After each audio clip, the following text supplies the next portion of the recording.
Welcome to Dakar 2019. We're heading into the final stretch of this 41st edition, but there are still plenty of punishing kilometres to come over the dunes.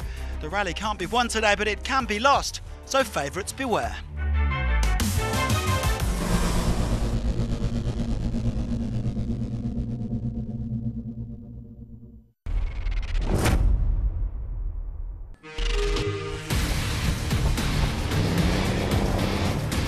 Stage 6 was a perfect reminder of just how difficult week 2 of the rally is going to be. By the end of a long and gruelling day in the dunes, the number of abandons had reached 108 from the 334 vehicles that left Lima a week ago. They came to Peru to feel the pulse of an extreme adventure, but 1/3 of the field has already been defeated by the Dakar.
Right, that's that. A nice quiet day.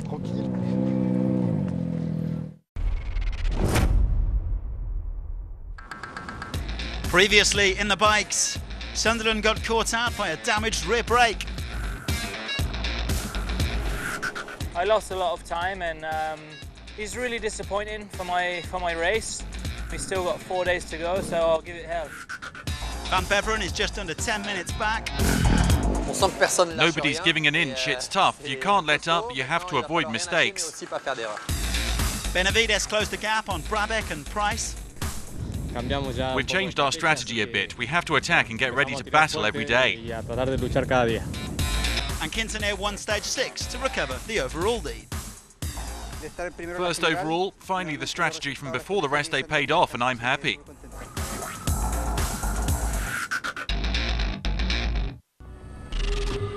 Yesterday, KTM's Toby Price finished 4th to go 3rd overall in the bikes. But the 2016 champion is seriously suffering with an injured right wrist sustained last month. Still, in a lot of pain. So we're hopefully just going to try and make the finish line. That's the goal now, I think. I don't think I can keep the pace with the guys at the front with the amount of pain that's in the wrist. He's suffering a lot. We knew that could be a hard Dakar for him, but he's an animal. He's going really fast, even with one hand and with a pain in the arm, and he's doing really good. 4 minutes from the leader.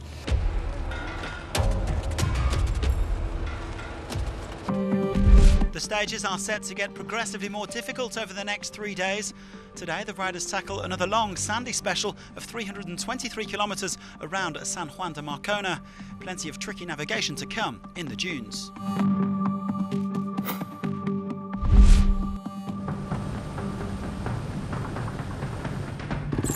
Price, the reigning FIM Cross Country Rally's world champion, the 4th man to get underway today, though the rally was briefly neutralised at CP1 because of heavy fog. The Aussie animal showing his bite and continuing to battle through the pain. He was only a couple of minutes down at the first checkpoint. Stefan Zvitko is rolling along very nicely. The Slovakian privateer, who came 2nd 3 years ago, is now 37 minutes off the pace in 8th overall. He was 9th on the day.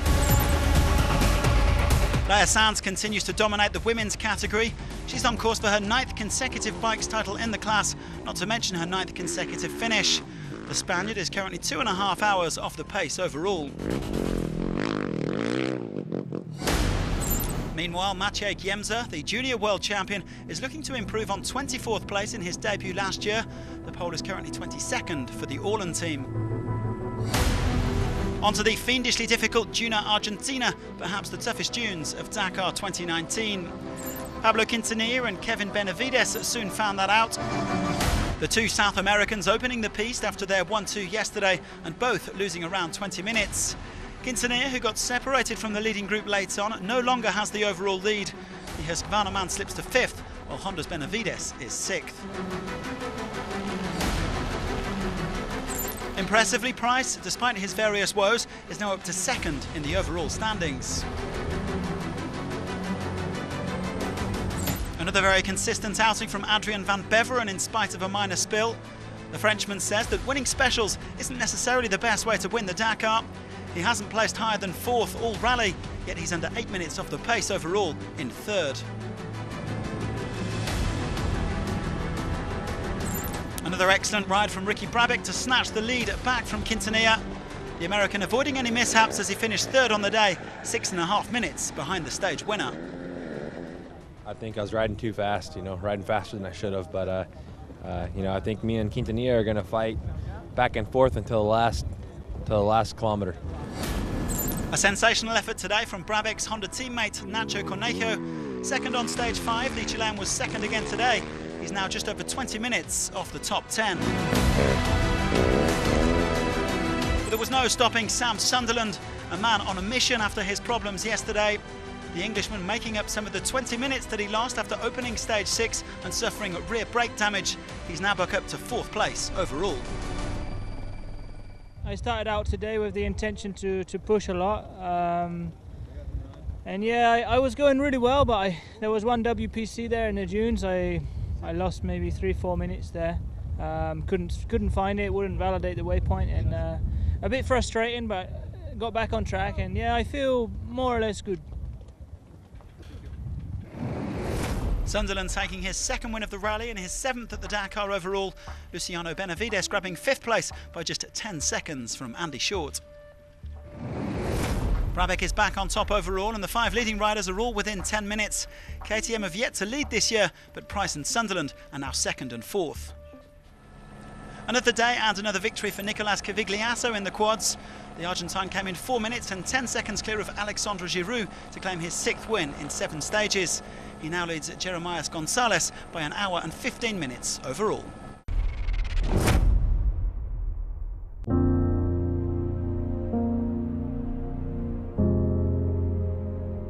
Yeah, I'm tired and it's a lot of long hours, but it's the toughest way to do, but for me it was always the way I was going to do Dakar. Stuart Gregory is one of 30 riders registered in the original Bimotul class, the real heroes of the Dakar with no assistance whatsoever. The guys always come to you, ask you questions, I go to other guys, ask them questions, so yeah, we share tools, everyone works together. They are the brothers and sisters for the race that help each other.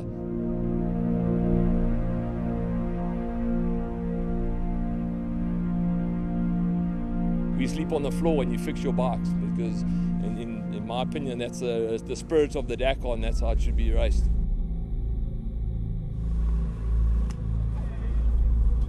Pure party. The break of day, the sun spray, the fight today is on its way. The quiet dawn, we float. You try to hold yourself back a little bit, not take any chances. I think it's a different race from everyone else. You have to race for yourself and conserve your body. The black water. The black Come to Dakar! I said it would be fun. Woo! If you go too fast at the beginning, you get tired at the end. And then I would say the last hour of riding, I start to think what I need to do that night. So I think I must change oil tonight, I must change tyres. So when I come in, I already have a plan in my head exactly what I must do on my bike and get to it straight away. The black water.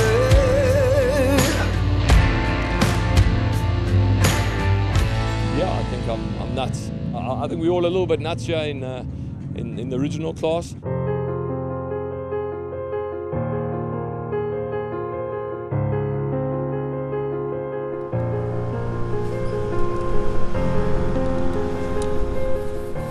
champagne will be sweeter at the end, and standing on the podium with a finish in the original class will be the biggest achievement in my life.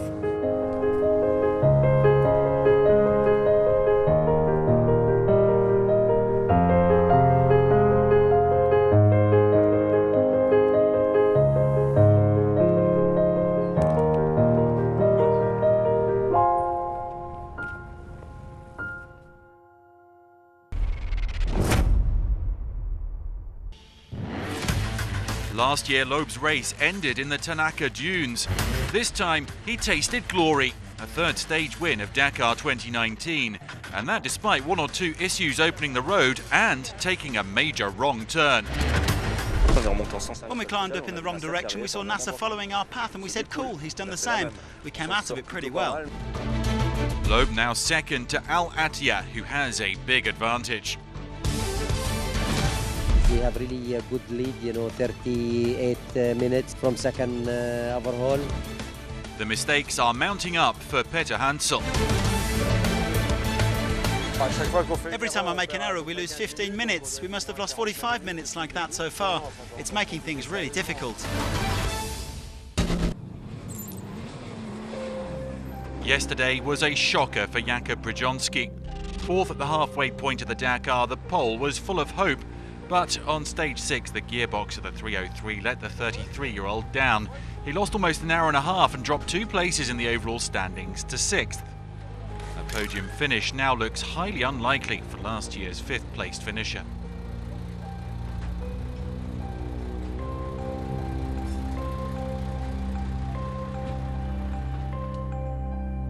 Having won the 2 previous stages to rise to second in the standings, Sebastian Loeb opened the road again. But early in the stage he succumbed to electrical problems, losing almost 40 minutes before clawing some of that back. The fastest driver out there in the closing stages, as he lost 16.5 minutes to Nasser Al Attiyah, dropping to 4th overall.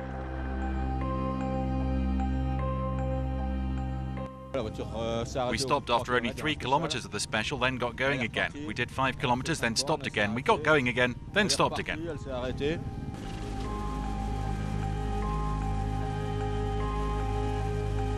7th overall coming into the stage, Martin Prokop could match his finish from last year.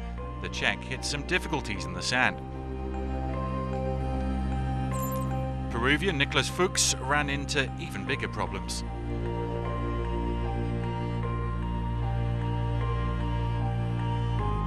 Defending champion Carlos Sainz has long been reduced to the role of a support man, here checking on the welfare of Stefan Peter Hansel, the best placed of the minis.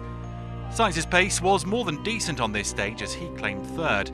Peter Hansel, though, was in a different league despite a setback or 2 along the route.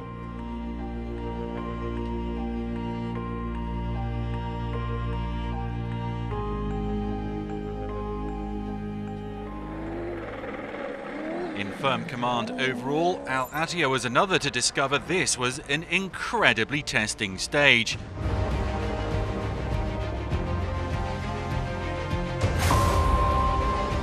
This from a dune specialist. Toyota driver still has a sizable advantage at the top of the standings, though he did drop 12 minutes to Peter Hansel. This Dakar is far from done.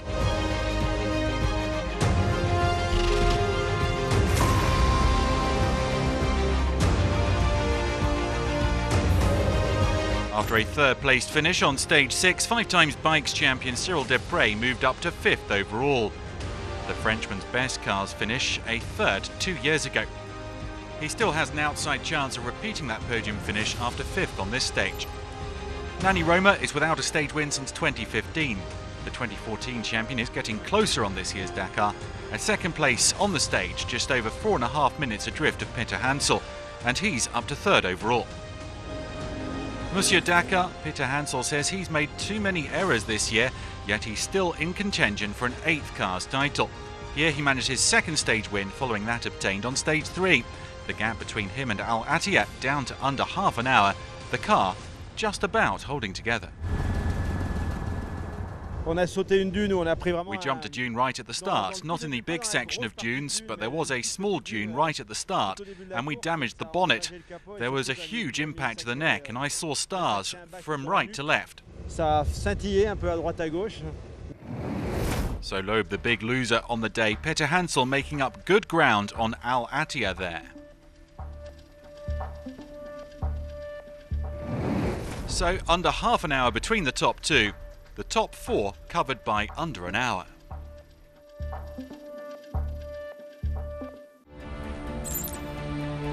Onto the side-by-sides, and disaster for Sergei Karyakin, who was running second overall at the start of the day, just 13.5 minutes off the pace.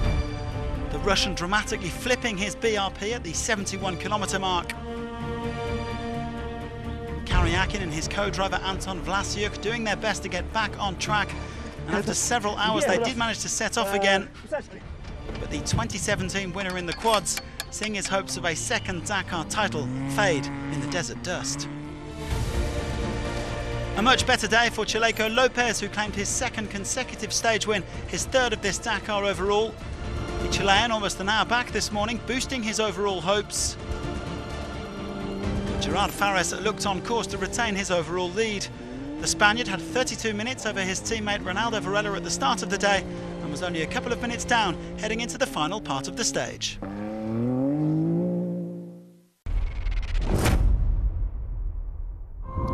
The Pan American Highway, known here in Peru as the Panamericana. It stretches all the way from Colombia to Argentina, providing a vital transport link to almost every country in South America. My main route is from Lima to Arequipa. That's where I work. It's difficult. I'm hardly ever home. I spend my days driving. This is a dangerous part. There are accidents, collision, a bit of everything.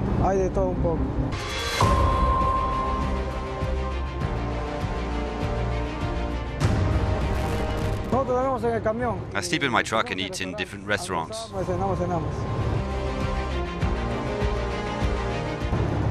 80 kilometers an hour, not more.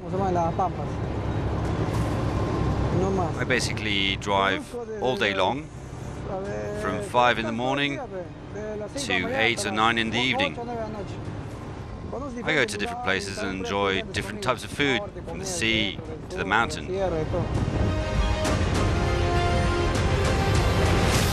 I really like driving. I love my job. If it weren't for the Darien Gap, a 100-kilometre stretch where the Panamericana is interrupted, it would be possible to drive all the way from southern South America to Alaska in the United States.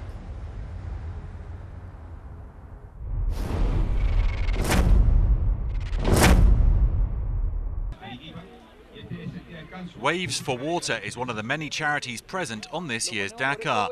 The purpose is to provide drinkable water to populations in rural or isolated zones. At the heart of the project, supported by Peruvian surfer Gabriel Villaran and side-by-side driver Chaleco Lopez, are these precious filtration systems that help the Peruvian population in the areas visited by the rally. Stage 6 of the rally was a nightmare for the Sherco TVS team. While Lorenzo Santolino suffered a major crash on the day's special, his teammate Mikel Mech suffered mechanical problems and was towed all the way to the finish of the special and then back to the San Juan bivouac.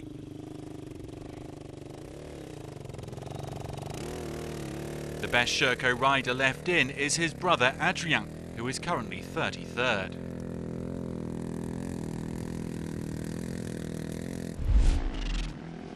Competing at the Dakar on a quad is already quite an achievement. Carlos Verza likes to add a little spice to his rally. The Argentinian is doing his 5th Dakar in the original bimotor class with absolutely no assistance. At 39 years of age, Verza is on his way to finishing the event for the 4th time. Now on the 2019 Dakar, they don't just want to be remembered for having the trickiest names to pronounce of the entire rally. 4 years after managing to finish the Dakar in a Toyota, the Udiku brothers from Mongolia are back, and Biamba Sokt and Biamba Delga are currently 37th overall.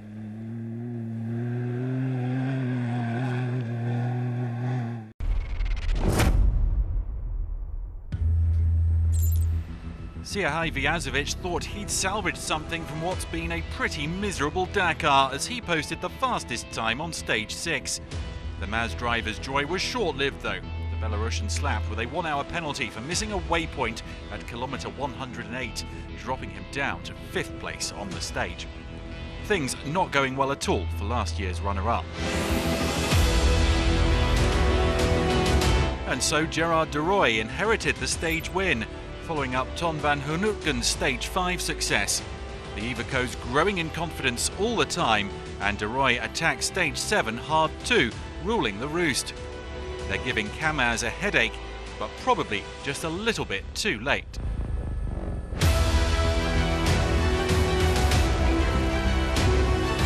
Second to de Rooij on stage 6 was Federico Viagra, a 1-2 for the Iveco Power Stars ahead of a couple of Kamaz.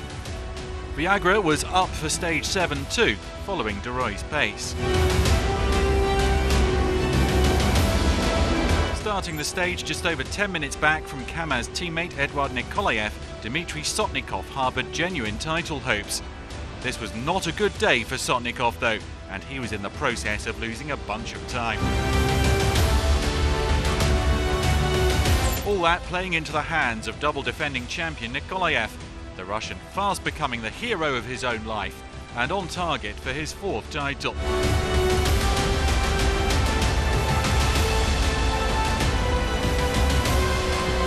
A strong showing from the Ivecos this Monday. Van Hoenhoeken the fastest through 150 kilometres. The Dutchman definitely into his Dakar stride, though no one expects him to match his 4 stage wins from last year.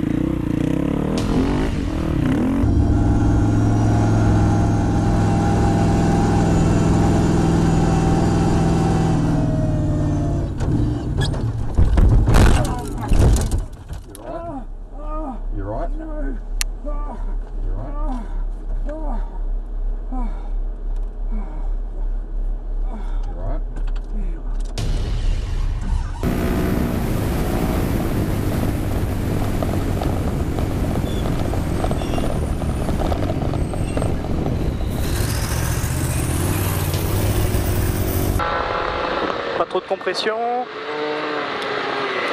Jump, sur jump, sur crête qui ouvre en 4, sur gaucher plus.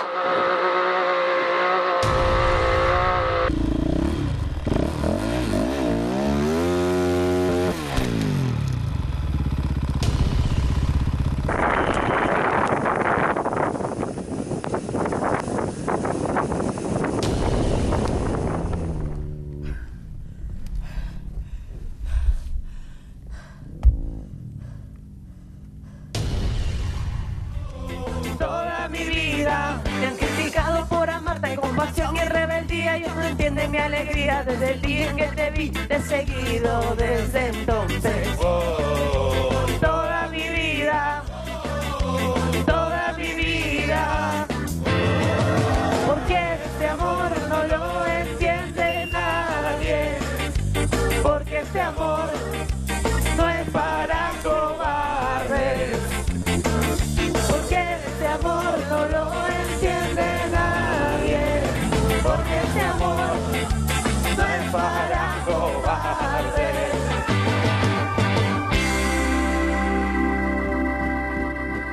Páralo, señor Duro.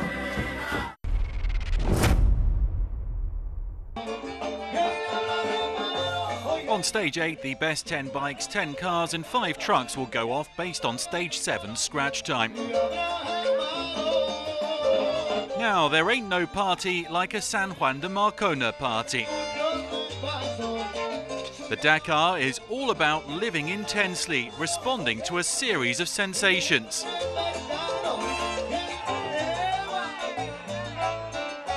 And vibrating to the rhythm of an incomparable adventure. See you tomorrow when we'll have another all-singing, all-dancing programme for you.